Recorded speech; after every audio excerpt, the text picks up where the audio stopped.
اللہ الرحمن الرحیم اللہم صلی علی محمد وعلی آل محمد میں وقاص عزیز دوستو، آپ کو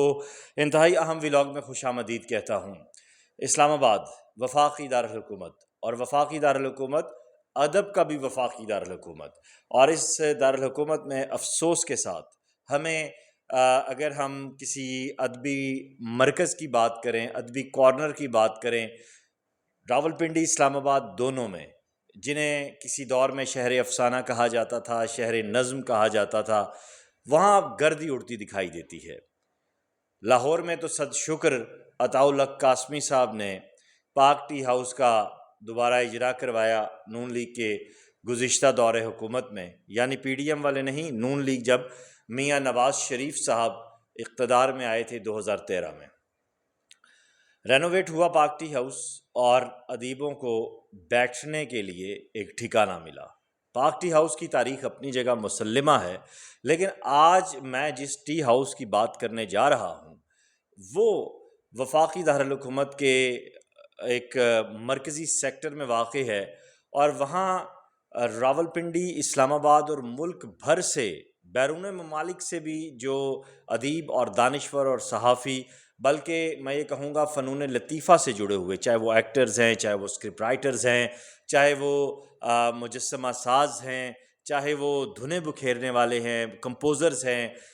چاہے وہ ایکٹرز ہیں، آل ان آل، صرف شاعر اور ناقد نہیں، ادیب نہیں، صحافی نہیں، ہر شعبہ فکر سے جڑے ہوئے لوگ یہاں پہ آتے ہیں، اور یہ ہے I-10-4 کا مرکزی ماشاءاللہ اس کو کارنر کہتے ہیں۔ اور یہ جو ماشاءاللہ ٹی سٹال ہے یا ٹی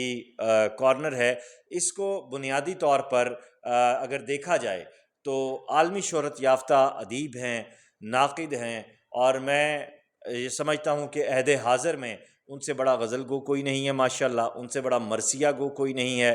اور یہ تو ایک ادبی حیثیت ہے نا، نقاد کے حوالے سے بھی، لیکن اگر انسانیت کی قدروں پہ دیکھا جائے تو پھر ان کی شخصیت کی اتنی پرتیں ہیں کہ مجھ جیسا مبتدی وہ تعریف نہیں کر سکتا۔ میں بات کر رہا ہوں اختر عثمان کارنر کی۔ یہ ماشاءاللہ ہوٹل کے بالکل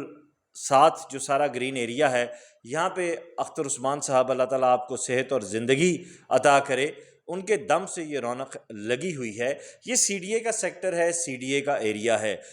چند سال قبل بھی یہ شور اٹھا تھا، لیکن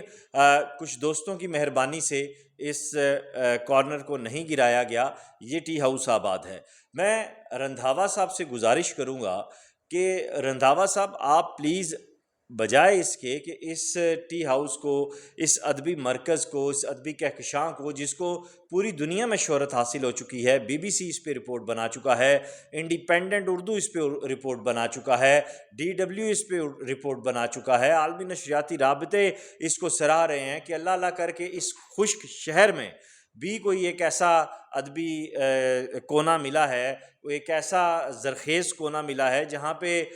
تشنگان علم جو ہے وہ سیرابی جاں حاصل کر سکیں۔ تو اس کے لیے آپ اس کو گرانے کی بجائے میں تو یہ ہمبل سجیشن دوں گا رندھاوا صاحب کو اور وفاقی وزیر جناب محسن نقوی صاحب کو، سینیٹر محسن نقوی صاحب کو، کہ آپ ایک مرتبہ اختر عثمان صاحب کے مراثی سن لیں نقوی صاحب، تو آپ کو خود پتہ چلے گا کہ یہاں بیٹھنے والے آپ کے نانا کا ذکر جو ہے وہ کیسے بلند اور افضل رکھتے ہیں۔ اسی طرح اگر میں اپنی سجیشن، ہمبل سجیشن کی بات کروں تو رندھاوا صاحب پلیز، آپ تو یہاں پہ زیادہ سے زیادہ 25-30 لاکھ روپے کا خرچہ ہوگا، اس پورے ایریا کو آپ بہت اچھا سا ایک لٹریری، اسلام آباد جس طرح پاک ٹی ہاؤس ہے وہاں پہ آپ اسلام آباد ٹی ہاؤس بنائیں، اختر عثمان کارنر، لٹریری کارنر کا اسے نام دیا گیا ہے، اس کارنر کے حوالے سے پورا ایک گوشہ مختص کریں۔ آپ یہاں پہ علم و ادب کی آبیاری کے لیے کردار ادا کریں کہ جب آپ یہاں سے جائیں تو اسلام آباد میں آپ کا اور محسن نقوی صاحب کا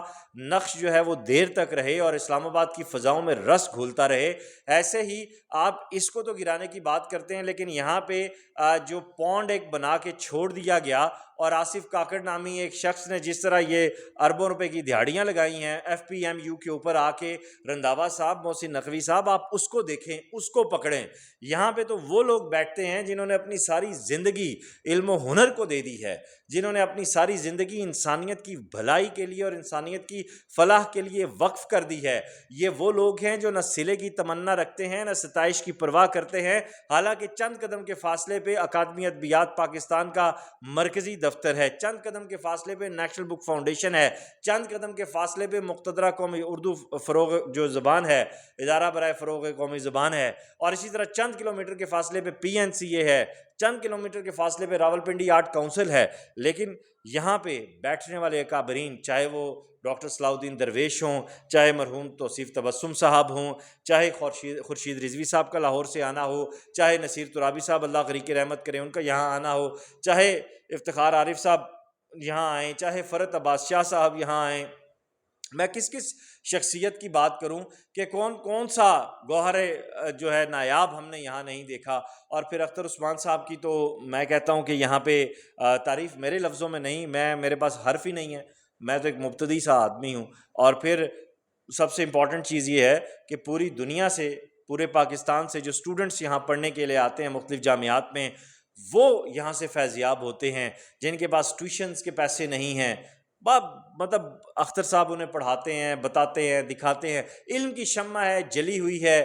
اللہ تعالیٰ اسے قائم دائم اور آباد رکھے۔ خدا نہ خواستہ کوئی نیگیٹو ایکٹیویٹی تو نہیں ہو رہی، چند قدم کے فاصلے پہ سبزی منڈی ہے، منشیات کا اڈہ ہے، جرائم فروشوں کا اڈہ ہے، وہاں پہ آپ چھاپے ماریں، اس کو صاف کریں، اس کو ٹھیک کریں، اسے جان چھڑائیں اسلام آباد کے شہریوں کی، بلکہ لوگوں کو، ایک عام عوام کے لیے اس کو ایک پبلک پلیس کے طور پہ ڈیزائن کریں، تاکہ اس شہر میں بھی علم و ادب کی یہ جو روایت قائم ہوئی ہے، یہ روایت آگے بڑھ سکے۔ آخر میں جاتے جاتے ایک مرتبہ پھر محسن نقوی صاحب سے، رنداوا صاحب سے گزارش کروں گا کہ میری اس ویڈیو کے توسط سے پورے پاکستان کے، پورے اسلام آباد کے لکھاریوں کی جانب سے یہ گزارش ہے کہ خدا را اس ڈھابے کو قائم و دائم رہنے دیا جائے، اس کو پراپر ایک ٹی سٹال یا ٹی ہاؤس، جس طرح پاک ٹی ہاؤس ہے، اس کی طرز دی جائے، اور اختر عثمان کارنر کو فعال کیا جائے۔ ہم اپنے زندہ و جاوید لیجنڈ کی یہاں پہ بھی عزت کرتے ہیں اور ہمیشہ کرتے رہیں گے۔ ہم ان میں سے نہیں ہیں کہ جب گزر گئے تو پوجا شروع کر دی۔ اس ویڈیو لنک کو زیادہ سے زیادہ شیئر کیجیے گا، اپنا خیال رکھیے گا، خدا حافظ۔